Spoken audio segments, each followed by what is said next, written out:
е време да представя нашия говорител, апостол Илия Панов.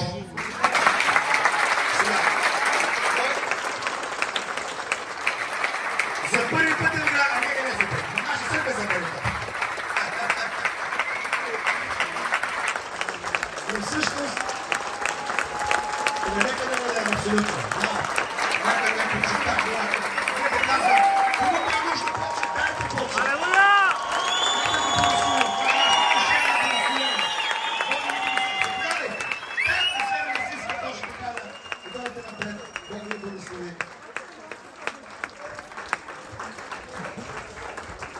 Сега, това е Божий човек и аз искам да настроите всичките си духовниците вас да получите не просто слово, но небесно слово. Това е човек, който Бог употребява и ще употребява може за България и извън България. Той отключва много църкви, затова води в апостолско служение. Мога да ви кажа, че това, което Бог прави чрез него, е на много високо ниво.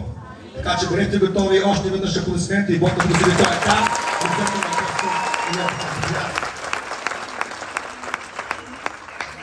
Благодаря ви много.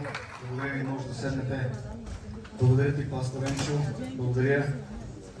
Оценявам това почитане. Благодаря ви. Сигурен. Приеми ме своя слух. Създателю на моята душа. Богато мой, приеми ме своя слух. Създателю на моята душа.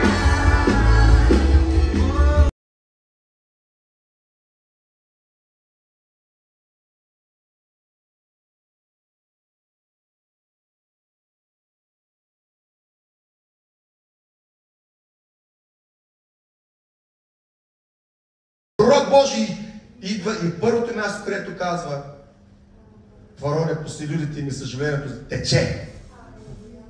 Е Конгрешанската църква днес.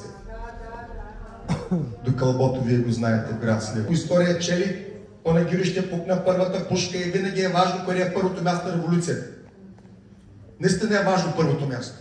Знаете ли, че съживлението в България, което заляза 3 години, 89-та, 90-та, 91-та и 2 година, което беше то бласна, то избухна. Знаете ли къде? В град Сливен. И ако вие не знаете историята, аз съм ви разказвал от Джони Нойер, който е пророк.